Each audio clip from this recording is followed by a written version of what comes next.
Hello everyone, क्या हालचाल। मैं दक्ष पांचाल स्वागत करता हूं आप सभी का एक और नई वीडियो के अंदर, जहां पर हम बात करेंगे डीटीयू लीड के मोस्ट एक्सपेक्टेड और सिलेक्टेड क्वेश्चंस के बारे में। और डीटीयू लीड के लिए सिर्फ 2 ही दिन रह गए हैं, 21 तारीख को पेपर है, तो यार टेंशन मत लेना, अच्छे से करना, पेपर अच्छा जाएगा। और जो एडमिट कार्ड की टेंशन ले रहे हैं, प्लीज यार एडमिट कार्ड की टेंशन मत लो, क्योंकि पिछली बार भी ऐसा हुआ था कि जो एडमिट कार्ड था वो पेपर से एक दिन पहले ही आया था। तो टेंशन मत लो, टेंशन फ्री होकर अपना पढ़ाई करो और अच्छे से पेपर दे के आओ, ठीक है। तो आज हम बात करेंगे कि जो मोस्ट सिलेक्टेड क्वेश्चंस हैं, जिनकी एक्सपेक्टेशन ज्यादा है कि भाई ये पेपर में आ सकते हैं, तो उन पे एक बार चर्चा करते हैं, ठीक है। तो सबसे पहले हमारे पास जो क्वेश्चन है कि if 3 is the root of the equation हमें दे रखी है और बोला है कि what is the value of k, ठीक है। अभी हमारे सामने क्वेश्चन आया। अब क्वेश्चन की अप्रोच क्या रहने वाली है, बहुत सिंपल रहने वाली है। जो जो तुमने पढ़ा है सिर्फ तुमको उतना ही अप्लाई करना है, ठीक है। अब बेसिकली करना क्या है कि तुम्हें पता है, यहां पर पेन सिलेक्ट कर लेते हैं। तुम्हें पता है कि यहाँ पर जो 3 है वो किसका रूट है, इस इक्वेशन का रूट है। और रूट क्या करता है, रूट उस इक्वेशन में डालने पर इक्वेशन को सेटिस्फाई करता है। मतलब क्या कि अगर मैं इस इक्वेशन में x की जगह पर 3 डाल दूं, तो ये पूरी इक्वेशन 0 हो रही होगी, शून्य हो रही होगी। उससे मैं k की वैल्यू निकाल लूंगा। इतना सा करना है, बहुत इजी। पहले मैंने इजी क्वेश्चन स्टार्ट किया है ताकि ये कॉन्फिडेंस बिल्डअप हो जाए, ठीक है। सबसे पहले क्या करना है कि इस 3 को इस इक्वेशन में पुट कर देना है, यानी क्या कि मेरा 3 का स्क्वायर माइनस 8 इंटू 3 प्लस के इक्वल टू 0, ठीक है जी। ये बनेगा। उसके बाद यहां पर इसका 9 आएगा, माइनस 24 प्लस के इक्वल टू 0। यहां से कितना आएगा मेरा माइनस का 15 प्लस के इक्वल टू 0। मेरा के कितना आ गया, यहां से ये कितना आ गया 15, यानी मेरा ऑप्शन सी इज करेक्ट, ठीक है। तो बेसिकली करना क्या है, जितना तुम्हें पता है उतना ही लेके चलो, आराम से आंसर आएगा, ठीक है। कूल। अगले पे बढ़ते हैं। अगला कह रहा है कि 2 स्ट्रेट लाइन है, ठीक है, और बताना है कि क्या वो नेवर इंटरसेक्टिंग है, या फिर वो intersect at a single point है, या वो इनफिनाइट नंबर पे इंटरसेक्ट कर रही है। इनफिनाइट नंबर पे इंटरसेक्ट करने का मतलब ये होता है कि एक लाइन अगर ये है तो दूसरी लाइन इसी के ऊपर ही आ रही है। मतलब थोड़ी सी मैंने अलग बना दी है, मतलब एक ही लाइन। उफ ओ, नई टेक्नोलॉजी, बट ठीक है, ओके। देखो, एक लाइन ये है, अगर मैं एक लाइन इसी के ऊपर जस्ट ड्रॉ कर दूं, तो वो लाइन जो होगी वो उसको इन्फिनाइटली पॉइंट्स पर इंटरसेक्ट कर रही होगी, हर एक पॉइंट पर उस लाइन को इंटरसेक्ट कर रही होगी। अब अगर मुझे क्वेश्चन में ये 2 लाइन पूछी है, अब देखो 2 लाइन पूछी है, दोनों लाइन को just as a 2 equation consider करते हैं, ठीक है। तो पहली हमारे पास x minus 3y minus 2 is equal to 0, और दूसरी है मेरे पास 2x minus 6y minus 6 equal to 0, ठीक है जी, ठीक है जी, 0। कूल है।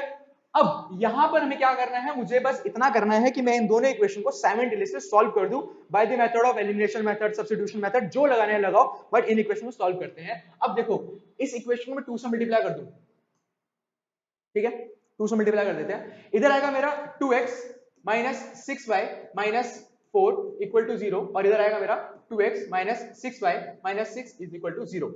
मैं इनको अगर सब्ट्रैक्ट कर दूं आपस में, ये कट गया, ये भी कट गया।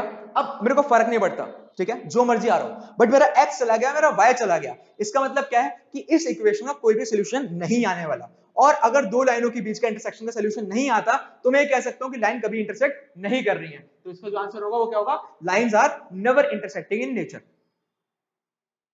नेक्स्ट, टाइम लो, सोचो कैसे करोगे, ठीक है। बोला है कि 3 पॉइंट्स तुमको कोलिनियर दिए हैं। एक पॉइंट ये रहा, एक ये रहा और एक ये रहा। 3 पॉइंट्स कोलिनियर हैं। कोलिनियर का मतलब है कि वो तीनों के तीनों पॉइंट एक ही लाइन पर लाई कर रहे हैं। कोलिनियर, एक ही लाइन पर लाई कर रहे हैं। अगर तीनों पॉइंट एक ही लाइन पर लाई कर रहे हैं, तो तीनों पॉइंट के द्वारा एक ट्रायंगल बनेगा, और उस ट्रायंगल का एरिया क्या होने वाला है, 0 होने वाला है। अगर तीनों पॉइंट कोलिनियर है, तो अगर उन तीनों का जो ट्रायंगल बनाऊंगा उन तीनों को जोड़कर, तो उस ट्रायंगल का जो एरिया होने वाला है वो 0 होने वाला है। ये हमारी टेक्निक होती है इस टाइप के क्वेश्चन को सॉल्व करने के लिए, और ये बहुत इंपॉर्टेंट है, क्योंकि पेपर में कई बार वो तुमको 3 पॉइंट दे देगा और सीधे सीधे बोलेगा कि ये जो तीनों पॉइंट है वो कोलिनियर हैं। बस तुम्हारा काम क्या होगा कि तुम उस कोलिनियरिटी की जो कंडीशन है वो लगा दो, ठीक है। एरिया कैसे निकालते हैं, एरिया ऑफ ट्रायंगल, ठीक है। ट्रायंगल का जो एरिया होता है वो होता है 1/2 डिटर्मिनेंट, जो इसके अंदर x वाला पार्ट x1, x2 और x3, y1, y2 और y3, और बाकी 1 1 1। और क्योंकि ये जो एरिया है वो 0 होने वाला है, तो ये ऐसे लिखा जाएगा, ठीक है। ऐसे लिखा जाएगा। अब मेरा नेक्स्ट काम क्या होगा कि मैं सिर्फ और सिर्फ इस डिटरमिनेंट को सॉल्व कर लूं। ये 1/2 उधर जाके 0 हो जाएगा, तो इसको हटा देते हैं यहां से। इसको मैं खोल देता हूं, a की तरफ से खोलूंगा तो यहां पर आएगा मेरा b -1, ठीक है। उसके बाद अगर मैं 0 की तरफ से खोलूं, यहां पर मेरा माइनस आएगा। 0 की तरफ से खोलूंगा तो मेरे अंदर कुछ भी लिखा हो मेरे को फर्क नहीं पड़ता। मैं यहां से a की तरफ से खोलूंगा तो मेरा क्या आएगा यहाँ पर 1, और इधर से देखेंगे तो आएगा मेरा माइनस का b, ठीक है। तो यहां से मेरा आएगा ab -a -b equals to 0। अब इधर से मैं देख सकता हूं कि मेरे को चाहिए क्या, a plus b minus ab। ab है, a है, b है, ठीक है। बट ab माइनस का है, ab जो है वो अकेला प्लस का है, तो मैं क्या करता हूं माइनस कॉमन ले लेता हूं। यहां से आएगा मेरा a plus b minus ab is equal to 0। अब जो मुझे चाहिए था, क्वेश्चन में मेरे से पूछ रहा था, वो मेरे सामने आ चुका है। इसका मतलब क्या कि मेरा जो आंसर होगा वो कौन सा है, आंसर सी इज करेक्ट। मतलब क्या, a plus b minus ab is equal to 0, that's it, ठीक है। बढ़ते हैं नेक्स्ट क्वेश्चन की तरफ। नेक्स्ट क्वेश्चन जो है, अब ये क्वेश्चन है हमारा परम्यूटेशन का, ठीक है। परम्यूटेशन कॉम्बिनेशन है, परम्यूटेशन कॉम्बिनेशन का क्वेश्चन है। कह रहा है कि यूजिंग द डिजिट्स हमारी 1 2 3 4 एंड 5, हमारे पास 1 2 3 4 5 डिजिट्स हैं, और हमें बोला है कि मुझे एक ऐसा नंबर बनाना है, मतलब मुझसे पूछ रहा है कि मैं कितने नंबर बना सकता हूं ऐसे जो कि मेरे 41000 से बड़े होने वाले हैं। अब 41000 से बड़े होने वाले हैं वो क्या क्या हो सकते हैं, वो हो सकते हैं जैसे 4 2 के आगे जो भी लगा हो, ठीक है। उसके बाद 4 3 4 5 4 4 4 7 जो भी लगा हो, ठीक है। और यहां पर 5 आ जाए और 5 के आगे कुछ भी लगा हो, वो भी 41000 से बड़ा ही होने वाला है, ठीक है। तो सिंपल सीधी बात है कि हमारे को जो डिजिट्स हैं वो कितने होने चाहिए, 1 2 3 4 5। 5 डिजिट का हमें एक नंबर बनाना है जो कि बड़ा हो 41000 से, ठीक है। ओके, अब देखो यहां पर मेरे पास या तो मैं 4 डाल सकता हूं या 5 डाल सकता हूं। मतलब क्या, या तो 4 या तो 5। तो मतलब इस जगह पर मैं दो चीजें फिल कर सकता हूं, कूल है। उसके बाद यहां पर मैं 1 के अलावा सब कुछ डाल सकता हूं, 1 के अलावा सब कुछ डाल सकता हूं। तो 1 को छोड़कर बाकी क्या क्या डाल सकता हूं, 2 3। अब 4 और 5 में से एक तो यहां डल चुका होगा, ठीक है। टोटल मेरे पास 5 थे, एक यहां डाल चुका, तो बचे मेरे पास 4। तो मतलब यहां पर मैं क्या लिख सकता हूं, 3 लिख सकता हूं, क्योंकि मैं 1 को तो नहीं कंसीडर करने वाला। या तो 2 डलेगा या 3 डलेगा, इन दोनों में से कोई एक डलेगा, ठीक है। बचा यहां पर क्या, अब यहां पर मैं फिर से 3 डाल सकता हूं, क्या 1 डाल सकता हूं, एक यहां डल चुका है, एक यहां डल चुका है, ठीक है। उसके बाद यहां 2 और यहां 1, सही है। अब टोटल निकालने के लिए मैं क्या करूंगा, सबको मल्टीप्लाई कर दूंगा, ठीक है। 9 18 और यहां से हमारा 1 मिनट, कोई गलती करिए क्या, चेक कर लेते हैं एक बार दोबारा से इसको।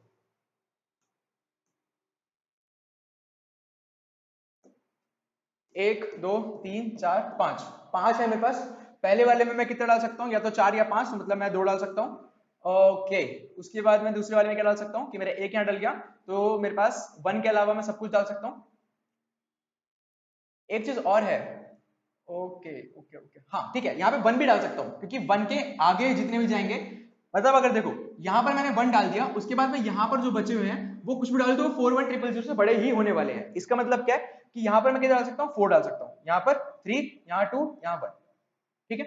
अब इनको मल्टीप्लाई कर देते हैं, बात समझ रहे हो। पहले वाले में या तो 4 डलेगा या 5 डलेगा, उसके बाद यहाँ पे 1 भी डल सकता है, कुछ भी डल सकता है। देखो 1 भी डल सकता है, ठीक है। 1 क्यों डल सकता है, अगर यहाँ 1 डल गया उसके बाद यहाँ पर कुछ भी डल गया तो वो इससे बड़ा ही होने वाला है, सही बात है। तो इसका मतलब क्या है कि मैं इसको ऐसे लिख सकता हूँ, तो 4 2 8, यहाँ पर हमारा 24, यहाँ पे रहा 48, यहाँ मेरा बी ऑप्शन करेक्ट है, ठीक है। तो इस तरीके से जो है इस सवाल को सॉल्व करना है। Moving on next.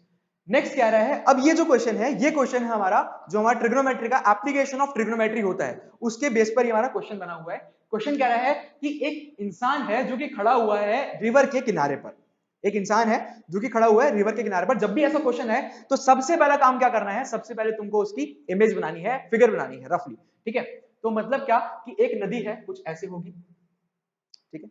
नदी है और नदी के किनारे यहां पर एक इंसान खड़ा है, कूल है, ठीक है। उसके बाद यहां पर दूसरे दूसरे किनारे पर, यहां बोले ना कि एक जो मैन है वो नदी के इस तरफ खड़ा है और दूसरी तरफ जो है वहां पर एक पेड़ है, और उस पेड़ को जब ऊपर देख रहा है तो उसका एंगल ऑफ एलिवेशन कितना है, 60 डिग्री है। मतलब क्या कि यहां पर एक पेड़ होगा, ये कोई पेड़ है, और इसका जो एंगल है ये वाला, ये एंगल है 60 डिग्री, कूल। उसके बाद इसने बोला कि अगर ये थोड़ा सा वाई डिस्टेंस पीछे जाएगा, Y distance from the bank, अब नदी में तो नहीं गिरने वाला, y डिस्टेंस पीछे ही जाएगा, पीछे जाएगा तो उसकी जो दूरी होगी वो y मीटर दूरी जाएगा पीछे, और जो एंगल ऑफ एलिवेशन जो पहले 60 था अब वो बदल के 30 पे आ जाएगा। तो मतलब क्या कि अब मेरा ये y मीटर पीछे आ चुका है और यहाँ पर पहुंच चुका है, और यहाँ से देखने लगेगा तो ये जो एंगल होगा वो लगभग लगभग 30 डिग्री का होगा। माफ करना, ये थोड़ा सा ना सेम ही लाइन पर आने वाले हैं, सेम ही पॉइंट पर वो करें ना, तो ये मैंने 60 डिग्री थोड़ा सा ऊपर बना दिया, ऐसे समझ सकते हैं। कूल है, ओके। अब अगर मैं इस पेड़ की डिस्टेंस को हाइट h मान लेता हूं, और इस नदी की जो चौड़ाई है अगर मैं उसको x मान लेता हूं, अब इतना मैंने बता दिया है, एक बार ट्राई करो कि इसको कैसे सॉल्व करने वाले हो, सॉल्व करके देखो, हो जाए वेल एंड गुड, नहीं तो मैं करवा रहा हूं, ठीक है। होप पॉज कर लिया होगा, ट्राई कर रहे होंगे। अब देखो यहां पर पहुंचने के बाद सबसे पहले क्या करना है तुमको, x और h के अंदर कोई रिलेशन निकाल लेते हैं। कैसे निकलेगा, तुम्हें पता है कि ये क्या है, अगर मैं इस एंगल की बात करूं 60 डिग्री के लिए, 60 डिग्री के लिए जो h है वो इस ट्रायंगल के लिए इसका क्या है, परपेंडिकुलर है, और जो x है वो इस ट्रायंगल के लिए बेस है, ठीक है। तो यानी परपेंडिकुलर और बेस को मिलाकर कौन सा हमारा रेशियो जो होता है वो काम में आता है, दैट इज tan, यानी tan 60 is equal to h upon x, perpendicular upon base. tan 60 होता है हमारा √3। क्लियर है जी, बिल्कुल। तो यहां से मेरा h कितना आ जाएगा, h आ जाएगा मेरा x इंटू √3, ओके। उसके बाद अगर मैं दूसरे वाले के पार्ट की बात करूं तो दूसरे वाला कह रहा है कि अगर ये डिस्टेंस y है, ये डिस्टेंस x है, तो टोटल डिस्टेंस कितनी हो जाएगी, ये हो जाएगी x plus y। Total distance कितनी हो जाएगी, x प्लस y। अगर ये डिस्टेंस x प्लस y है तो इसी सेम तरीके से मेरा tan 30, ओके, tan 30, मेरा tan 30 कितना रहने वाला है, tan 30 होने वाला है परपेंडिकुलर कितना है मेरा, h upon x plus y, ठीक है जी। tan 30 होता है मेरा 1/√3, tan 30 होता है मेरा 1/√3। अब इसके हिसाब से मेरा √3 h is equal to x plus y होगा, बिल्कुल होगा, ठीक है। अब यहां से मैं h की जगह ये लिख सकता हूं, बिल्कुल लिख सकते हैं। थोड़ा मैं इसको यहां पे करता हूं, यहां पर मैं लिखता हूं इसको, मेरे पास क्या था यहां पर, √3 h is equal to x plus y था, और दूसरा मेरे पास था कि h is equal to x √3, ठीक है जी, ठीक है जी। अब मैं h की जगह ये लिख देता हूं, यानी मेरा क्या होगा, 3x हो जाएगा is equal to x plus y। इसके हिसाब से मेरा y कितना हो जाएगा, y में हो जाएगा 2x, कूल है, ओके। y में हो जाएगा 2x, और x की जगह मैं क्या लिख सकता हूं,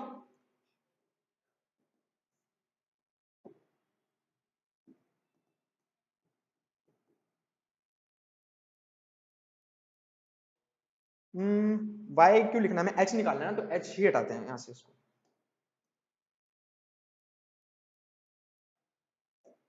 यहां से देखो, अब मैं x को क्या लिख सकता हूं, x मेरा हो जाएगा y/2, और यहां से मुझे पता है कि जो x होता है दैट इज h/√3, तो मेरा h/√3 किसके बराबर आ जाएगा, y/2 के बराबर आ जाएगा, और यहां से मेरा h कितना आ जाएगा, h आ जाएगा √3 y/2, ठीक है जी, क्लियर है,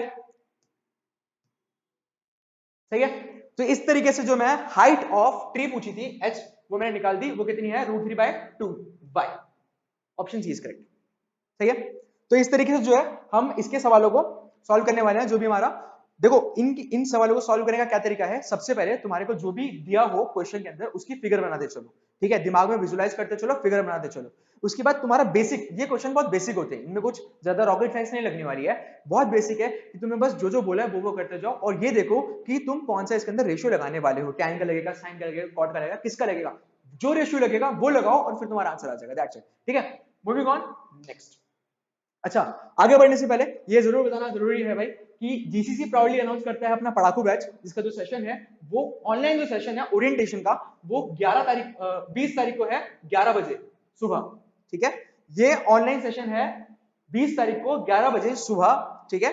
और इसके बाद हम जो 23 आने वाला सैटरडे होगा, सैटरडे, ठीक है, उस तारीख को हम यहां पर ऑफलाइन क्लास स्टार्ट करने वाले हैं, ठीक है। तो हमारे 23 तारीख को सैटरडे को, 23 को है ना सैटरडे, तो 23 तारीख को हमारी ऑफलाइन जो क्लास है वो स्टार्ट हो जाएगी, और 20 तारीख को है हमारा ऑनलाइन 11 बजे, ठीक है। Moving on next question. तो नेक्स्ट क्वेश्चन बहुत बेसिक सा क्वेश्चन है। क्वेश्चन बोल रहा है कि if PQR are 3 non-collinear points then what is PQ intersect P R. Intersect का मतलब क्या होता है, कॉमन निकालना है, कॉमन चीज निकालनी है, ठीक है जी। तो हमसे बोला है कि पी क्यू आर क्या है, पी क्यू आर क्या है, तीन नॉन कोलिनियर पॉइंट हैं। नॉन कोलिनियर का मतलब क्या है कि एक एक लाइन पर नहीं लाई करते हैं, मतलब एक अगर पी यहां पर है तो मेरा क्यू यहां पर होगा और मेरा आर यहां पर होगा, ठीक है। हमसे पूछा है पी क्यू, पी क्यू मतलब ये, और पी आर क्या है, ये, ठीक है। हमसे पूछा है कि इन दोनों में क्या कॉमन है, बहुत बेसिक सा सवाल है, बहुत बेसिक सा सवाल है। PQ और PR में क्या कॉमन दिख रहा है, सिर्फ एक पॉइंट है जो कॉमन दिख रहा है, दैट इज P। PQ में भी आता है, PR में भी आता है, दैट इज P, यानी इसका option B is correct. Okay, moving on next question. क्या रहा है, what is a projection of vector this on this vector. बहुत बेसिक सा क्वेश्चन है, कुछ नहीं करना है, एक वेक्टर का दूसरे वेक्टर के ऊपर प्रोजेक्शन बताना है, राइट। अब देखो इस वेक्टर का प्रोजेक्शन इस वेक्टर का बताना है इसकी डायरेक्शन में। तो हमारे पास अगर मैं इसको A मानूं इसको B मानूं तो सिंपल सीधा बनेगा कि A डॉट B क्या कूल है। प्रोजेक्शन जब निकालते हैं ऐसे निकालते हैं, प्रोजेक्शन को जब मैं पढ़ाता हूं तो मैं बोलता हूं कि इस वेक्टर का परछाई उस वेक्टर के ऊपर, सिंपल सीधी बात यही है। ओके, तो अगर मैं इसको निकालना चाहूं तो मेरा A, अगर मैं यहां से B कैप निकालूं पहले, तो मेरा B कितना है, B है मेरा 4i cap minus 4j cap plus में 7k कैप। और अगर मैं इसको निकालूं तो इसका जो मॉडुलस आएगा मॉड b यानी magnitude, that is equal to 16 plus 16 plus 49, that is equal to root 81, और ये हमारा कितना आ जाएगा 9। ओके, और अगर मैं इसको अब इन दोनों का डॉट निकाल दूं, इसको देखो ये भी लिख सकते हैं ना, a vector dot b vector upon modulus of b vector, same ही बात है, कोई फर्क तो पड़ेगा नहीं। तो a डॉट भी निकाल लेते हैं नॉर्मल मल्टीप्लिकेशन करके। यहां से आएगा मेरा 4 माइनस का प्लस हो जाएगा, प्लस का 8 और प्लस का 7, ये हमारा कितना बन रहा है 16 16 करो 12 12 और 7 19, ठीक है, और डिवाइड बाय इसका मैग्नीट्यूड दैट इज 9। तो हमारे पास ऑप्शन कौन सा है, बी ऑप्शन 19/9। कूल है, बढ़िया मस्त। नेक्स्ट कह रहा है which of the following is correct. अब देखो इस टाइप के क्वेश्चन में तुम्हारे पास चारों ऑप्शन को चेक करने के अलावा कोई ऑप्शन होता नहीं, क्योंकि चारों ऑप्शन अलग अलग है, चारों में अलग अलग वैल्यूज हैं, तो तुम सिर्फ ऑप्शन ही चेक कर सकते हो, सही है। तो तुम्हारी मर्जी है, तुम इसको चेक कर लो, मैं एक चेक करके दिखा देता हूँ। ये वाला बोला है कि साइन 30 का स्क्वायर और साइन 45 का स्क्वायर और साइन 60 का स्क्वायर जीपी के अंदर है या नहीं है। साइन 30 होता है मेरा 1/2 यानी 1/4 हो जाएगा, उसके बाद मेरा ये होता है 1/√2 यानी 1/2 हो जाएगा, उसके बाद होता है मेरा √3/2, तो ये मेरा हो जाएगा 3/4। अब देख सकते हो यार, मैं इसको आगे करके दिखा रहा कि ये कौन से में है, ये जीपी में तो नहीं है, ना ही ये एचपी में है, ठीक है, ना ये एपी के अंदर है, ठीक है। तो उसके बाद नेक्स्ट में क्या बोल सकता हूँ, नेक्स्ट में बोल सकता हूँ कि मैं इसको चेक कर लेता हूँ, क्योंकि यही आंसर है, टाइम नहीं वेस्ट करते हैं, सिर्फ आंसर चेक कर लेते हैं। तो ये क्या कह रहा है कि अगर मैं इसकी बात करूं तो ये मेरा है हमारा tan 30 मेरा कितना होता है 1/√3, 1/√3 का स्क्वायर प्लस ये होता है 1 का स्क्वायर प्लस वो होता है √3 का स्क्वायर। तो इसको देखूंगा आएगा मेरा 1/3 प्लस 1 प्लस 3। अब तुम ये चेक कर लेना, ये क्या है हमारा जीपी है। जीपी कैसे है कि अगर मैं देखूं, अगर मैं 1 डिवाइड बाय 1/3 करूंगा तो ये मेरा कितना आएगा, मेरा 3 आएगा, और अगर मैं 3 डिवाइड बाय 1 करूंगा तो मेरा 3 आएगा। मतलब क्या है, कॉमन रेशियो इसका 3 है। अगर कॉमन रेशियो 3 है इसका मतलब क्या है कि ये जीपी है, सही बात है। तो इसका option D is correct. Moving on next. Next question कह रहा है what is the modulus of this complex number. अब देखो कॉम्प्लेक्स नंबर का क्वेश्चन है, नाम कॉम्प्लेक्स है, काम आसान है इसके।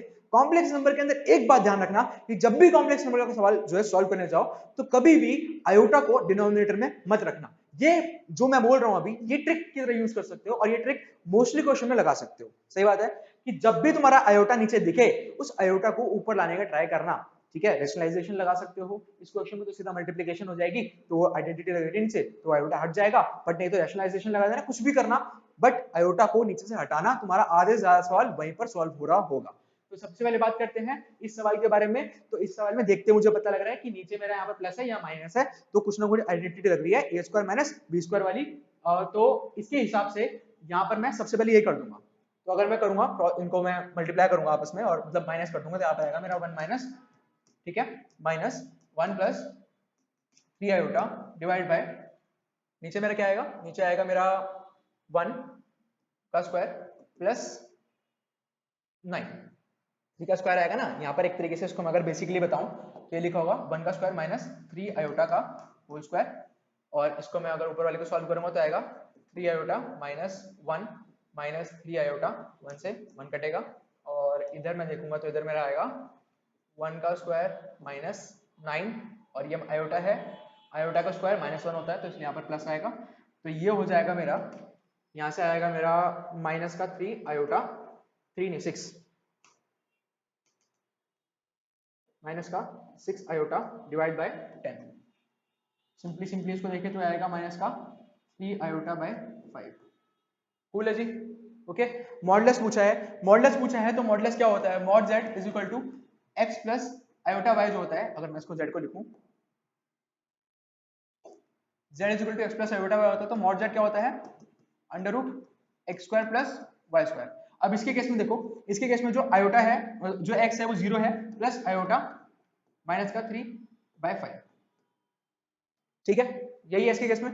तो सिंपल सीधी बात है, मैं क्या करूंगा, अंडर रूट मॉड z के लिए 0 का स्क्वायर प्लस माइनस का इसका स्क्वायर, सही है। इसका स्क्वायर करेंगे तो कितना आएगा, बाहर 3 बाय 5, तो ऑप्शन कौन सा करेक्ट है, 3 by 5, option A is correct, ठीक है, सही है, बिल्कुल, ओके।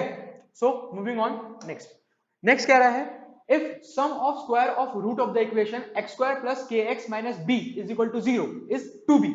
मतलब क्या कि अगर मैं इसके इस इक्वेशन के जो रूट्स आने वाले हैं उन रूट्स का मैं स्क्वायर कर दूंगा और फिर उनका सम कर दूंगा, ठीक है, तो वो किसके बराबर होने वाले हैं, 2b के बराबर होने वाले हैं। तो मुझे बताना है what is the value of k।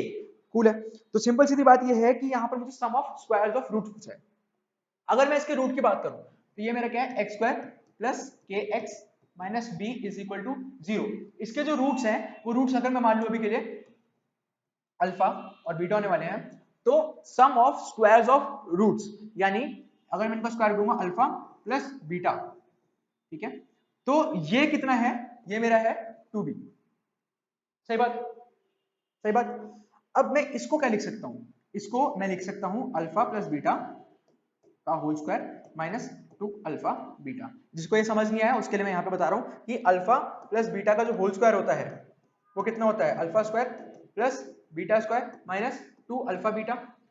अगर मैं इसकी बात करूं तो इसको मैं यहाँ ले आऊंगा तो यहाँ हो जाएगा मेरा अल्फा प्लस बीटा का whole square is equal to, sorry यहाँ पर आएगा माइनस का प्लस हो जाएगा 2 अल्फा बीटा, यहाँ पे प्लस आएगा, sorry, is equal to alpha square plus beta square, सही है। तो इतना हम कर सकते हैं, तो यहां पर इज इक्वल टू कितना होगा, ये 2b।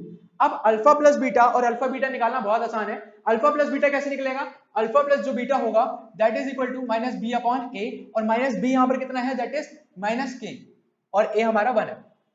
उसके बाद मैं निकालूंगा अल्फा बीटा, तो अल्फा बीटा मेरे कितना निकलेगा, माइनस का सी अपॉन, सॉरी प्लस का C upon a, that is equal to यहां पर माइनस का बी। सिंपल सीधी बात है, वैल्यू पुट कर देते हैं, यहाँ पर आएगा मेरा के स्क्वायर और यहाँ पर मेरा कितना आ जाएगा, यहाँ पर आ जाएगा मेरा माइनस का b, तो माइनस का 2 इंटू माइनस का b which is equal to 2b। यहाँ से मैं देखूंगा तो मेरा K square is equal to, यहाँ से मेरा 2b आएगा, 2b माइनस का है, प्लस का है, सॉरी प्लस का है, और ये इधर जाएगा तो ये 0 हो जाएगा, यानी मेरा K square is equal to 0, this implies K equal to 0। मेरा ऑप्शन डी इज करेक्ट, सही है। तो कुछ नहीं करना है इस सवाल के अंदर, बस हमें क्या करना है कि हमें बेसिकली पता होना चाहिए कि alpha square plus beta square को हम कैसे लिख सकते हैं, अल्फा प्लस बीटा का whole square minus 2 alpha beta के अंदर, और साथ साथ सम ऑफ रूट्स क्या होता है, प्रोडक्ट ऑफ रूट्स क्या होता है। अगर इतना पता है, बहुत बेसिक नॉलेज है क्वाड्रेटिक इक्वेशन की, अगर इतना पता है तो हम ये सवाल को आराम से सॉल्व कर सकते हैं, ठीक है। आगे बढ़ते हैं, तो अगला सवाल क्या रहा है, if root of the equation ax square plus bx plus c, अगर इस इक्वेशन के जो रूट्स हैं वो रेसिप्रोकल है अनदर रूट के, जो इसका एक रूट है वो रेसिप्रोकल है इसके ही दूसरे रूट का, तो पहला रूट अगर मैं बोलूं अल्फा, तो दूसरा रूट क्या हो जाएगा, ऑटोमेटिकली 1 बाय अल्फा। उसके बाद बोला है कि which one of the following is correct, सही है। अब देखो तुम्हारा दिमाग ऐसे क्वेश्चन में जहां पर रूट्स आते हैं तो रूट्स के टाइम पर ज्यादातर कहां जाना चाहिए, कि सम ऑफ रूट्स या फिर प्रोडक्ट ऑफ रूट्स, सही है। अब यहां पर मैं सम ऑफ रूट्स पे जा सकता था बट वो थोड़ा लेंथी होता, और होता भी नहीं होता, मुझे नहीं पता, बट प्रोडक्ट ऑफ रूट्स पे जाना बहुत आसान हो जाएगा। कैसे, अगर मैं इसमें प्रोडक्ट ऑफ रूट्स पे जाऊं तो क्या आएगा, अल्फा इंटू 1 बाय अल्फा, और इसके हिसाब से जो प्रोडक्ट होता है दैट इज होता है c by a, that is c by a। अब यहां से ये तो हो जाएगा मेरा 1, तो मेरा a इक्वल टू c। एक लाइन का सवाल था, बिल्कुल एक लाइन का सवाल था कि ये चीज मुझे करनी थी और मेरा आंसर आ रहा था, that is a equal to c, सही है। मूविंग ऑन नेक्स्ट, नेक्स्ट कह रहा है कि if omega is imaginary cube root of unity. अब सबको पता ही होना चाहिए कि क्यूब रूट ऑफ यूनिटी क्या होता है और ओमेगा क्या होता है, ओमेगा स्क्वायर क्या होता है, इसकी प्रॉपर्टी क्या होती है, क्योंकि भाई अब तो पेपर बहुत पास है, हम सिर्फ रिवीजन कर रहे हैं यहाँ पे। देखो इन्होंने बोला कि if omega is imaginary cube root of unity then what is इस पर्टिकुलर चीज की वैल्यू पूछी है। सही है। अब देखो सबसे पहली बात यह है कि तुम्हें इस सवाल को सॉल्व करने के लिए क्या क्या चाहिए। तुम्हें चाहिए कि तुम जो ओमेगा है उस ओमेगा की जो प्रॉपर्टीज हैं वो बता पाओ। पहली प्रॉपर्टी क्या है कि omega cube is equal to 1 होता है, और दूसरी क्या है omega plus omega square plus 1 is equal to 0। ठीक है, सही है। अब देखो यहाँ पे लिख देता हूँ ओमेगा क्या होता है, ओमेगा होता है -1 प्लस √3 आयोटा बाय 2, और ओमेगा जो स्क्वायर होता है that is equal to -1 minus √3 iota by 2। सही है। अब देखो इस सवाल के अंदर यहाँ पर अगर मैं इसको उठाऊं, यही सॉल्व करें ना, मैं तो इसको उठाते हैं, तो ये लिखा है मेरा 2 minus omega plus 2 omega square whole की पावर 27। देखने में सवाल लगेगा भाई साहब क्या दे दिया ये तो होगा ही नहीं, छोड़ के आ जाओगे, नहीं पता होगा तो। वैसे सवाल बहुत आसान है। क्या बोल रहा है, अब देखो अगर मैं इसको और इसको क्लब कर लूँ आपस में, तो यहाँ पर क्या आएगा 2 कॉमन ले लेता हूँ, यहाँ पर आएगा 1 प्लस ओमेगा स्क्वायर, और यहाँ पर आएगा मेरा माइनस ओमेगा, और यहाँ पर आएगा 27। अब इसको मैं क्या लिख सकता हूं, इसको मैं यहां पे देखूं तो 1 प्लस ओमेगा स्क्वायर को मैं क्या लिख सकता हूं, माइनस का ओमेगा। सही है। तो 2 माइनस का ओमेगा, एक माइनस का ओमेगा पहले से है, यहां पर आएगा मेरा 27। अब इसको मैं अंदर क्या लिख सकता हूं, अंदर आएगा मेरा माइनस का 3 ओमेगा की पावर 27। सही है। अब इसको थोड़ा सा इधर लिख लेते हैं। अब देखो -3 की पावर 27 इंटू ओमेगा की पावर 27। सही है। अभी जो 27 है वो क्या होने वाला है, क्या मैं 27 को 3 इंटू 9 लिख सकता हूं, बिल्कुल लिख सकते हैं। ठीक है, 3 9 जा 27। तो एक काम करते हैं, यहां पर -3 की पावर 27 इंटू ओमेगा की पावर 3 की पावर 9। ओमेगा की पावर 3 अभी बताया था क्या होता है, 1 होता है, तो यहां पर क्या हो जाएगा 1 आ जाएगा, और 1 की पावर 9 इज 1, तो यहां पर हमारा आंसर क्या हो जाएगा -3 की पावर 27। ऑप्शन कौन सा करेक्ट है इसमें से, ये रहा, option D is correct. Cool है जी। ठीक है, तो इस तरीके से जो है सवाल को सॉल्व करना है। मूविंग ऑन, नेक्स्ट हमें कह रहा है कि अगर M is a set of men and R is a set of relation is a son of, ठीक है, define on M then R is. अब देखो R एक रिलेशन है, और रिलेशन कह रहा है कि इज अ सन ऑफ, मतलब क्या कि M is a son of कोई भी हो सकता है। ठीक है, अब यहां पर ये बोला है कि ये जो रिलेशन है क्या वो इक्विवेलेंस है, क्या वो सिमेट्रिक है, क्या वो ट्रांजिटिव है, या वो नन ऑफ दी अबव है। देखो इक्विवेलेंस तब होता है जब रिलेशन सिमेट्रिक हो, ट्रांजिटिव हो और रिफ्लेक्सिव हो। अगर ये तीनों चीजें हैं तो जो रिलेशन है वो इक्विवेलेंस कहलाएगा। अगर इन दोनों में से कोई एक भी गलत हो गया तो वो नहीं कहलाएगा। तो पहले काम कर लेते हैं, सिमेट्रिक को चेक कर लेते हैं कि क्या रिलेशन सिमेट्रिक है या नहीं है। तो सिमेट्रिक जो होता है वो कहता है कि if A belongs to C, if A is related to B, ठीक है, विद सम रिलेशन R, तो इसका मतलब क्या है कि बी भी उसी रिलेशन के साथ ए के मतलब उसमें आना चाहिए। कहना क्या जा रहा है कि अगर ए इज सन ऑफ बी, तो इसका मतलब होना चाहिए कि बी इज सन ऑफ ए। अगर ये रिलेशन अप्लाई हो रहा है तो ये भी होना चाहिए। अगर ऐसा है तो इस केस में जो रिलेशन है दैट इज सिमेट्रिक। बट खुद ही सोचो, अगर ए बी का सन है तो क्या बी ए का सन हो सकता है, बिल्कुल नहीं हो सकता। तो इस केस में मैं क्या बोलूंगा कि रिलेशन जो है सिमेट्रिक नहीं है। सिमेट्रिक नहीं है तो इक्विवेलेंस भी नहीं है। ट्रांजिटिव कहता है कि अगर ए बी से रिलेटेड है और बी सी से रिलेटेड है तो ए जो है उसी से रिलेटेड होगा, वो ये कहता है। बट खुद ही सोचो कि अगर ए बी का सन है, बी सी का सन है, तो क्या ए सी का सन हो सकता है, बिल्कुल नहीं हो सकता। इसके हिसाब से ए सी का पोता होना चाहिए, पोता होना चाहिए, ग्रैंड सन होना चाहिए, सन नहीं होना चाहिए। सही है। तो इसका मतलब क्या है कि ट्रांजिटिव भी नहीं है। इसका मतलब क्या है कि नन ऑफ दी अबव है। सही बात। तो हमें क्वेश्चन के अंदर, सवाल के अंदर जो हमारे ऑप्शंस होते हैं ना, उन ऑप्शंस को एलिमिनेट करना भी आना चाहिए, क्योंकि एक ऑप्शन एलिमिनेट करते ही बाकी सबकी जो प्रोबेबिलिटी है सही होने की वो बढ़ जाती है। तो जितना तुम एलिमिनेट करते जाओगे उतनी प्रोबेबिलिटी ठीक होने की बढ़ती जाएगी। तो ये भी ध्यान रखना कि ये भी एक अप्रोच होती है जब हम कॉम्पिटिटिव एग्जाम देते हैं, कि अगर हम एलिमिनेट करते चले तो हमारा आंसर जो है उसकी प्रोबेबिलिटी ठीक होने की ज्यादा होती है। मैं एक्सपीरियंस से बोल रहा हूँ, मैंने सीयूटी के अंदर हूँ, तो मैंने जब कॉम्पिटिटिव दिया था मैंने यही चीज अप्लाई करी थी। ठीक है, तो अब नेक्स्ट की बात करते हैं। नेक्स्ट हमारे सामने फिर से हमारा जो है, हम एक बार फिर बता देते हैं कि हमारा जो जीसीसी है उसका जो फर्स्ट क्लास होने वाला है दैट इज 23 सैटरडे। तो सारे तैयार रहना यार, जो जो आ रहे हैं। ऑफलाइन होगा ये वाला, ये जो सेशन होगा ये ऑफलाइन होगा। वैसे ही 20 तारीख को 11 बजे दिन में एक ऑनलाइन सेशन है जो कि ओरिएंटेशन होने वाली है। और best quality live education, live होती है सारी चीजें, ऑनलाइन हो ऑफलाइन हो, ठीक है। तो उस पर आप जो है एनरोल कर सकते हैं। एनरोल के लिए मैं बता देता हूँ यहाँ पर कि जैसे ही हम अपना ब्राउजर खोलेंगे, क्रोम ब्राउजर खोलेंगे और यहां पर हम लिखेंगे लीड कोचिंग, ठीक है। जैसे हम लीड कोचिंग खोलेंगे पहला लिंक हमारे सामने आएगा, हमारे सामने कुछ ऐसी साइट खुलेगी, हमारा रिजल्ट आ जाएगा। पहले इसको बंद करते हैं यहाँ से, और जैसे ही हम यहाँ पे एडमिशन में जाएंगे तो एडमिशन के बाद हमारा ये चीज जो है वो खुल जाएगी और यहाँ से हम अप्लाई कर सकते हैं ऑफलाइन बैच और ऑनलाइन बैच के अंदर। जो सीट्स है लिमिटेड है, टाइम भी लिमिटेड है, तो जल्दी से अप्लाई करो और जिसको आपको सजेस्ट करना है उसको सजेस्ट करो। और फिर आगे बढ़ते हैं अपने वापस से क्वेश्चंस की तरफ। तो नेक्स्ट हमारे सामने ये रहा।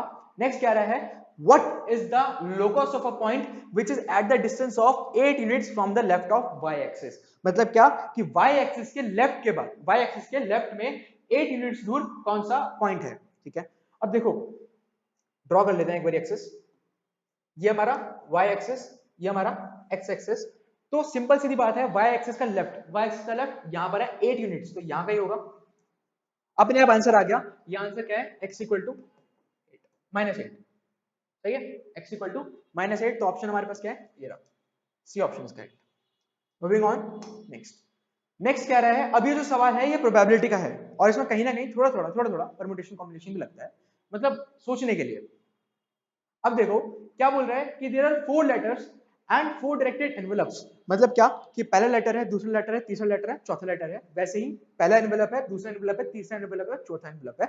और ऐसा होना चाहिए कि पहले एनवेलप में पहला लेटर आना चाहिए, दूसरे में दूसरा, तीसरे में तीसरा, चौथे में चौथा, ठीक है। तो यहां पर हमें बोला कि प्रोबेबिलिटी क्या है कि सारे जो जाने वाले हैं वो अपने सही जगह पर जाएं, सही है। मतलब क्या कि एक लेटर 1, लेटर 2, लेटर 3, लेटर 4, और ये हमारा एनवेलप 1, एनवेलप 2, एनवेलप 3 और एनवेलप 4। अब देखो खुद ही सोचो कि अगर मैं ऐसा चाहता हूं कि सब अपने अपने में ही जाएं, तो ऐसी कितनी प्रोबेबिलिटी होने वाली है, ऐसी सिर्फ एक ही प्रोबेबिलिटी होने वाली है जब चारों के चारों अपनी जगह पर ही हों।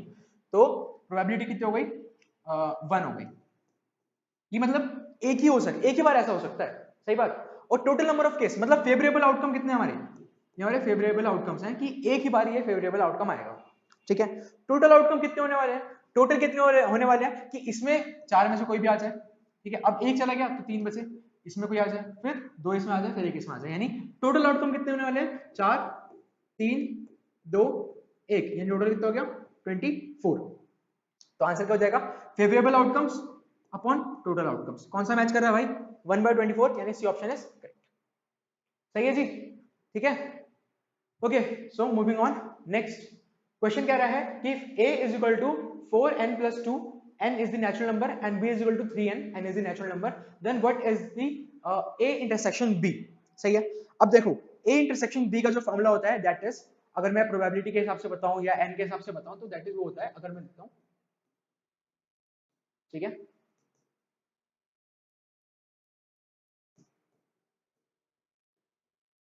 ए पहले लिख लो, बी पहले लिख लो, कोई फर्क नहीं पड़ता, ठीक है। तो यही फॉर्मूला जो मैं अप्लाई करने वाला हूं यहाँ पर। अब देखो ए इंटरसेक्शन बी पूछा है और मेरे को पता है कि मेरा पी ए क्या है, पी ए मेरा 4n+2 और पी बी क्या है मेरा 3n है। सिंपल मल्टीप्लाई करना है, 4n+2 इंटू 3n, कुल है यहां से मेरा कितना आएगा 12n² प्लस 6n। ऑप्शन कौन सा करेक्ट है, 12n² plus 6n, option A is correct, सही है। तो इस तरीके से जो है इस सवाल को सॉल्व करना है, बहुत बेसिक है। नेक्स्ट में चलते हैं। नेक्स्ट क्या है, द एवरेज डेली इनकम। अब ये सवाल जो है वो स्टैटिस्टिक्स का आ गया, ठीक है। तो बहुत आसान सा सवाल है, ध्यान देना है, आराम से हो जाएगा अगर इसको हमने ब्रेक डाउन कर लिया। ब्रेक डाउन कैसे करना है मैं बताऊंगा कि ब्रेक डाउन हम कैसे करने वाले हैं, बट ब्रेक डाउन कर लिया तो ये सवाल बहुत आराम से हो जाएगा। कह रहा है the average daily income of worker of factory including that of owner. अगर मैं ओनर को मिलाऊंगा और सारे वर्कर को मिलाऊंगा तो जो एवरेज डेली इनकम है एक फैक्ट्री की दैट इज 11,110, यहां पर लिख देता हूं इंक्लूडिंग ओनर, ओनर को मिलाकर, सही है जी। उसके बाद बोला however if the income of owner is excluded the average of 9 worker is 76। मतलब क्या कि टोटल मेरे पास कितने बंदे काम कर रहे हैं फैक्ट्री में ओनर को मिलाकर, अगर वर्कर 9 है तो ओनर को मिलाकर कितने होने वाले हैं 10 होने वाले हैं। और वर्कर को अगर मैं ओनर को हटा दूं तो 9 वर्कर का एवरेज कितना होने वाला है 76। अब खुद ही सोचो कि अगर 9 वर्कर का एवरेज 76 है और 10वें को मिला दिया तो मेरा जो इनकम है what is the daily income of the owner की डेली इनकम क्या होने वाली है। अब कई लोग बोलेंगे यार इसमें से इसको माइनस कर दो आगे से, ऐसा नहीं होने वाला है। सही है।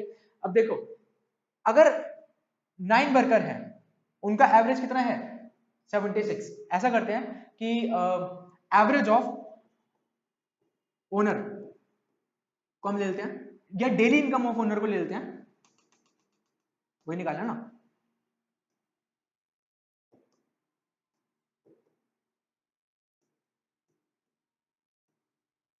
एक्स ले लेते हैं और डेली इनकम ऑफ 9 वर्कर्स उसको हम वाई ले लेते हैं। तो हमें पता है कि y डिवाइड बाय 9, ठीक है, कितना है 76। और दूसरा हमें पता है कि x plus y divide by total कितना है 10, वो कितना है हमारा 110। सही है, सही है। मेरा यहां से y कितना आएगा 76 इंटू 9 जो कि कितना बन रहा है मेरा 54 और ये 69 के आसपास बनेगा ना। एक मिनट पूरे कर लेते हैं, आएगा हमारा 54 5 35 कुछ नहीं बन रहा है। थोड़ा कैलकुलेशन यार जब पढ़ाते हैं गर्मी की वजह से थोड़ा सा दिमाग चलता नहीं है, बट ठीक है चेक कर लेना अगर गलत ना हो, यही है पक्का। उसके बाद अगर मैं बात करूं इसके बारे में, ठीक है, तो ये मेरे कितना आएगा x plus y is equal to 1100। सही है जी, सही है। अब देखो उसके अंदर से अब अगर मुझे y पता है और मेरा x प्लस वाई पता है, y पता है x प्लस वाई पता है, तो मैं क्या करने वाला हूं, मैं x प्लस कितना है ये 694 इज इक्वल टू 1100, मैं यहां से क्या करने वाला हूं अब x निकालने वाला हूं। x मेरा कितना आएगा, सिंपल सीधा है, ये आएगा 416। मेरा आंसर क्या हो गया डी 416। ठीक है, इस तरीके से जो है ओनर ऑफ जो इनकम है ओनर की मैंने निकाल ली है। तो इस तरीके से करेंगे, कैलकुलेशन का ध्यान रखना, कैलकुलेशन में मिस्टेक मत करना। मेरा कोई पेपर नहीं है यहाँ पर, पेपर तुम लोग का है, तो कैलकुलेशन का ध्यान रखना, ठीक है, डबल चेक जरूर कर लेना टाइम हो तो। Okay, so moving on next क्या रहा है, what does the differential equation, ये जो डिफरेंशियल इक्वेशन है वो हमें क्या रिप्रेजेंट कर रही है। अब डिफरेंशियल इक्वेशन है हमारे पास y into dy by dx plus में x is equal to a। सही है जी। अब डिफरेंशियल इक्वेशन हमारे पास है, तो एक काम करते हैं हम यहाँ पर वेरिएबल सेपरेबल लगा देते हैं, क्योंकि देखो डिफरेंशियल इक्वेशन को सॉल्व करने के लिए हमारे पास क्या क्या मेथड होते हैं, या तो वेरिएबल सेपरेबल, ठीक है, या तो होमोजीनियस, या फिर हमारे पास होता है लीनियर डिफरेंशियल इक्वेशन। अभी लीनियर डिफरेंशियल इक्वेशन तो नहीं लग रहा, ठीक है। उसके बाद हमारे पास नेक्स्ट क्या होता है कि हम यहाँ पर जो है अपना वेरिएबल सेपरेबल लगा के देखें, सबसे पहले वही लगाना है, ठीक है। तो अगर मैं वेरिएबल सेपरेट करने की कोशिश करूं तो मेरा क्या आएगा y dy plus dx into x is equal to a dx। ठीक है, कोई दिक्कत नहीं है, इंटीग्रेशन कर देते हैं, इंटीग्रेटिंग बोथ साइड्स। तो यहां से आएगा मेरा y square by 2 plus x square by 2 is equal to ax plus c।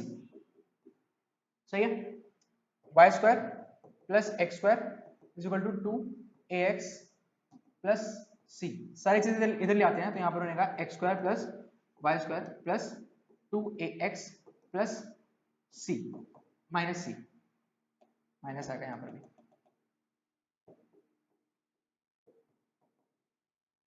ठीक है, अब ध्यान से देखो तो ये क्या लग रहा है, ये साफ साफ पता लग रहा है कि ये क्या है, x square plus Y square plus 2gx plus 2fy plus c equal to 0। ठीक है, तो कुछ ना कुछ वैसी ही लग रही है, बस यहाँ पर क्या है y वाला पार्ट मिसिंग है, यानी f वाला पार्ट मिसिंग है।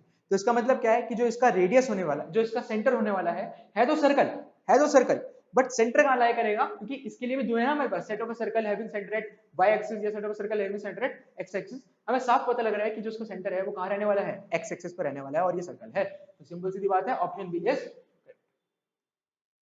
सही है, cool. So moving on, next बोल रहा है what is the degree of following differential equation. हमें इस डिफरेंशियल इक्वेशन की डिग्री बतानी है। अब बहुत बंदे क्या बोलेंगे कि भाई डिग्री क्या होती है, हाईएस्ट ऑर्डर डेरिवेटिव की हाईएस्ट पावर। अब यहाँ पर हाईएस्ट ऑर्डर डेरिवेटिव कितना है, d3y बाय dx क्यूब, ये हमारा हाईएस्ट ऑर्डर डेरिवेटिव है। इसकी पावर क्या है 2/3, 2/3 तो ऑप्शन में ही नहीं है, तो ये रहा ना 2/3, ये 2 ये 3 कर दो मार्क, दोनों को गलत हो जाएगा, ऐसा होगा भी नहीं। तो देखो सिंपल सीधी बात है कि जब हम डिग्री निकालते हैं तो हम ये ध्यान रखते हैं कि डिग्री हमारी जो है नेचुरल नंबर के अंदर हो, सही है। अब यहाँ पर नेचुरल नंबर नहीं है तो पहले इसको हम नेचुरल नंबर में कन्वर्ट करने की कोशिश करते हैं। तो सबसे पहले मैं क्या करूंगा कि मैं इस पार्ट को अपनी तरफ रख लेता हूं, डी क्यूब, ठीक है, इज इक्वल टू, यहां से मैं सारे पार्ट को उधर भेज दूंगा तो मेरा आ जाएगा d2y अपॉन dx स्क्वायर, यहाँ पर मेरा 3 रहेगा, -4 -5 dy बाय dx, इसकी पावर में मेरी कितनी थी 2/3, सही है। अब अगर मैं क्यूबिंग बोथ साइड कर दूं, ठीक है, स्क्वायरिंग बोथ साइड की जगह क्यूबिंग बोथ साइड कर दूं, क्योंकि यहां पर नीचे हमारा 3 है, तो इधर से मेरा ये आएगा और इधर से मेरा ये आएगा, इससे मेरा ये कटेगा, सही है। तो इसका मतलब क्या है, अब जितनी भी पावर है सारी वो किसमें आ चुकी हैं, वो सारी की सारी पावर नेचुरल नंबर के अंदर आ चुकी है। इसका मतलब सिंपल सी बात ये है कि मेरा जो इसकी जो डिग्री है दैट इज 2। तो मेरा ऑप्शन कौन सा करेक्ट हो गया, option B is correct, degree is 2। Degree क्या होती है, हाईएस्ट ऑर्डर डेरिवेटिव की हाईएस्ट पावर डिग्री कहलाती है, सही है जी। Okay, so moving on, next कह रहा है what is the sum of this, जो भी हमारे पास सीक्वेंस है इसका हमें सम बताना है। अब सबसे पहला काम ये करना है कि चेक कर लो कि ये सीक्वेंस किस टाइप का है, एपी है, जीपी है, एचपी है।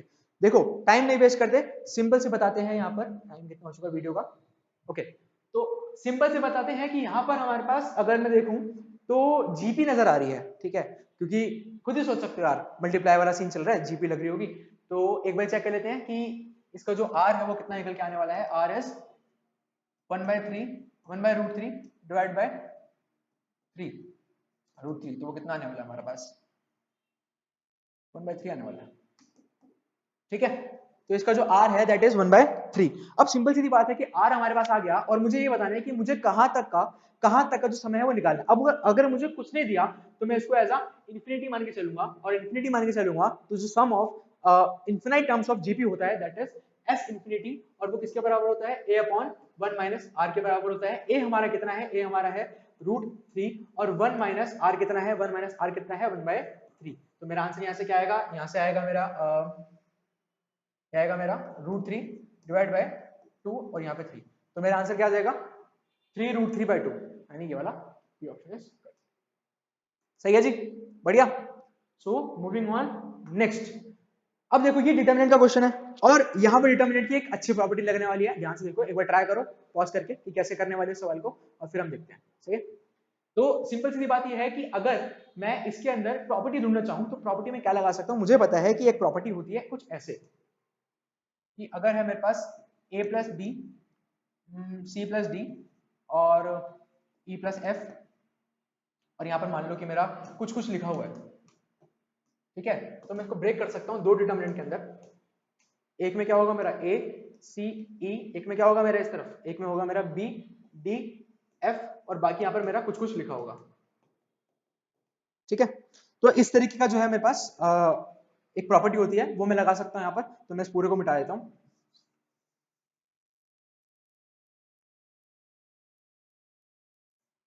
ओके। अगर इस तरीके की मैं प्रॉपर्टी लगाना चाहूँ इसके अंदर तो मैं क्या लगा सकता हूँ, मैं लगा सकता हूँ कि जो मेरा x है उसको मैं अलग कर देता हूँ। मैं पहले, उससे पहले एक चीज और कर सकते हैं, हम क्या कर सकते हैं, दो प्रॉपर्टी लगेगी बेसिकली इसके अंदर। देखो अगर मैं इसकी बात करूं तो अगर मैं इसको ऐसे लिख सकता हूं x+1 x+3 x+7, यहां पर मेरा क्या आ जाएगा x+1 प्लस में 1, x+1 प्लस में 4, x+7 प्लस में 3, लिख सकते हैं बहुत आराम से, सही है जी।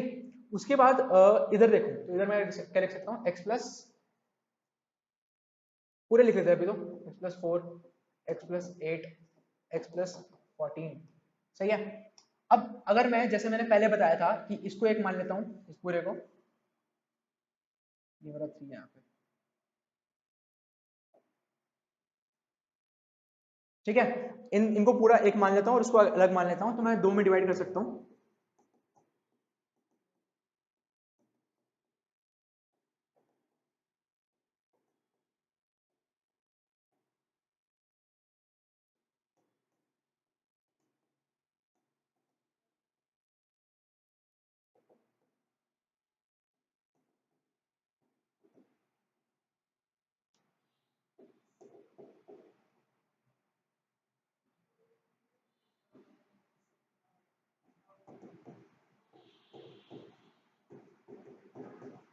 ठीक है जी। अब यहाँ पे एक प्रॉपर्टी लग रही है कि जो डिटर्मिनेंट है उसकी दो कॉलम जो है वो सेम हो गए, तो इसकी जो वैल्यू है वो 0 हो जाएगी। सही है। सिमिलरली मैं यहाँ पर भी वही खेल अप्लाई कर सकता हूँ, यहाँ पर भी मैं वही वाला खेल अप्लाई कर सकता हूँ। मैंने इतना लंबा इसलिए लिख के दिखाया ताकि मैं यहाँ पर तुमको ये बोल दूं कि अब तुम खुद करके देखो ये वाला पार्ट। ठीक है। अब यहाँ पर अगर मैं इसको अप्लाई करूंगा तो यहाँ पर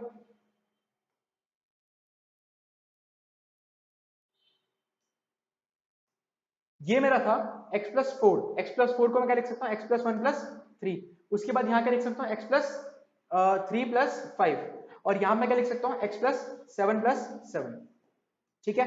उसके बाद मैं फिर अलग कर दूंगा तो फिर एक मेरा पार्ट 0 हो जाएगा और एक पार्ट जो बचेगा वो क्या बचेगा, x प्लस में 1, x प्लस में 3, x प्लस में 7, और यहाँ बचेगा मेरा 1 4 3, यहाँ बचेगा मेरा 3 5 7। अब इसके बाद मैं क्या अप्लाई कर सकता हूँ, या तो इसके बाद फिर तुम इसको अलग अलग करके खोल के वो कर लो। ठीक है। या फिर तुम इसको नॉर्मली सॉल्व कर दो। अब तो आसान हो गया सॉल्व करना, अब तो आराम से सॉल्व कर सकते हो। नहीं अच्छा लग रहा तो 0 बना लो, अब तुम जो मर्जी करो। मेरा काम था बस ये वाला पार्ट बताने का, क्योंकि यहाँ पर तुम यहाँ तक कैसे पहुंचोगे ये सबको आता ही होगा, क्योंकि पेपर भाई परसों ही है। ठीक है। तो अगर तुम ये कर लोगे तो तुम फाइनली आंसर जो पहुंचोगे वो होगा तुम्हारा -2। तुम अगर इसका 2 डिटरमिनेंट बनाते हो, जैसे कि अगर तुम इसको यहाँ पे ऐसे तोड़ते हो x x x, और यहाँ पर मेरा कितना बचेगा 1 4 3 3 5 7, और इधर क्या बचेगा 1 3 7 1 4 3 3 5 7। ठीक है। राइटिंग के लिए माफ करना, बट ये जो हो रहा होगा ये पूरा 0 जा रहा होगा, तुम्हारा इसका आंसर आएगा -2। चेक कर लेना तुम्हारा फाइनल आंसर कितना रहने वाला है, -2 रहने वाला है। ठीक है जी। Okay. So moving on, next question. इस तरीके से जो हम इसको सवाल को ट्राई करें, इस सवाल को सॉल्व करेंगे, घबराना नहीं है, बहुत आराम से हो जाएगा। ये जो हमारा जीसीसी का मैं बता चुका हूं, बट ये फिर से आ गया, बट फिर भी बता देते हैं कि जो हमारा जीसीसी का स्टार्ट है बैच, ठीक है, वो स्टार्ट होने वाला हमारा 23 सैटरडे को। ठीक है। ऑफलाइन बैच होने वाला है, और जो हमारा ऑनलाइन होगा वो होगा हमारा 20 जुलाई 11। ठीक है जी। ठीक है जी। Okay. So moving on next. अब ये बोला है, अब ये सवाल को मैं सॉल्व ही नहीं करवाऊंगा क्योंकि इसमें कुछ करना ही नहीं है। तुम्हें बोला है कि largest value of this particular equation, largest value of this particular equation in सारे ऑप्शन में से, और यूं बोला है कि जो x है वो कहां से कहां तक लाई कर रहा है, -2 से +2 तक। अब खुद ही देखो कि सारे ऑप्शन -2 से +2 में लाई कर रहे हैं, बिल्कुल कर रहे हैं जी। मतलब क्या कि ऑप्शन में से इनमें से किसी का एक आंसर होगा, बिल्कुल होगा। तो अगर मैं इनमें से कोई ना कोई पुट करा के देख लूं, जो भी मेरा लार्जेस्ट आ रहा होगा वो मेरा आंसर रिटर्न कर रहा होगा, तो एक एक करके सबको इसमें पुट करा लेंगे, और जो भी मेरा आंसर लार्जेस्ट रिटर्न कर रहा होगा वो मेरा फाइनल आंसर होगा। That's it. इतना ही करना था इस सवाल के लिए। सो मूविंग ऑन नेक्स्ट, प्लीज कर लेना, ये वाला बहुत आसान से हो जाएगा, और ऐसे ही क्वेश्चन जो हमारे कॉम्पिटेटिव एग्जाम में आते हैं, ताकि हम उनको देखो, इजी क्वेश्चन में ना बंदा ज्यादा फंसता है, हार्ड क्वेश्चन में वो देखेगा कि भाई हार्ड है, चलो टाइम देते हैं, थोड़ा सोचते हैं, वो कॉन्शियसली उसको एकदम एकदम पेशेंटली सॉल्व करेगा, उसको एकदम समझ के सॉल्व करेगा। बट इजी क्वेश्चन देखते ही ना बंदा कहता है यार ये तो इजी है तो अभी कर देता हूँ, बट अभी करने के चक्कर में बहुत बारी कैलकुलेशन मिस्टेक होती है, या फिर कॉन्सेप्ट जो है वो गलत लगा देते हो। तो इजी क्वेश्चन से बचना जरूरी है, इजी क्वेश्चन से अच्छे से करना जरूरी है, सब क्वेश्चन को बराबर मान के चलो तभी होंगे, एकदम पेशेंटली सॉल्व करो, एकदम ध्यान से सॉल्व करो। यही कॉम्पिटेटिव एग्जाम का जो मंत्र है, यही है कि वहां पर इजी क्वेश्चन भी होंगे, डिफिकल्ट भी होंगे, टाइम तुम्हें उस पर अच्छे से लगाना है जिसपे डिफिकल्ट लगे, और दिमाग और जो पेशेंटली और जिसे कहते हैं ना एकदम सतर्कता के साथ बचते हुए वो तुम्हें इजी क्वेश्चन सॉल्व करने हैं। ठीक है। ओके। तो मूविंग ऑन इस क्वेश्चन के ऊपर, अब ये क्वेश्चन देखो, लॉग लॉग लॉग है। जब मैं पढ़ाता हूँ क्लास में तो मैंने बहुत एकदम फ्रीक्वेंटली ऑब्जर्व किया है, जो लीड के बच्चे होते हैं वो पता नहीं लॉग से क्यों डरते हैं। लॉग बहुत बेसिक चीज है, लॉग एक मैथमेटिकल फंक्शन है, पता नहीं फिर भी वो लॉग से क्यों डरते हैं कि यार लॉग आ गया यार, शिट यार। ठीक है। बट ऐसा नहीं करना है, लॉग बहुत आसान कॉन्सेप्ट होता है, हर कॉम्पिटेटिव एग्जाम में एक ना एक क्वेश्चन तो लॉग का जरूर होता है, वो हमें नंबर दिलवा के जाता है। सही है। तो अब देखो लॉग को कैसे सॉल्व करना है। हमें यहाँ पर बोला है कि log 10 बेस 10, बेस 10 भूल जाओ क्योंकि सब में बेस 10 है, तो भूल जाओ, कोई फर्क नहीं पड़ने वाला। मैं इस पर्टिकुलर को क्या लिख सकता हूँ लॉग की प्रॉपर्टी के हिसाब से, log 9 minus log 8 minus log 27 minus log 32 plus log 3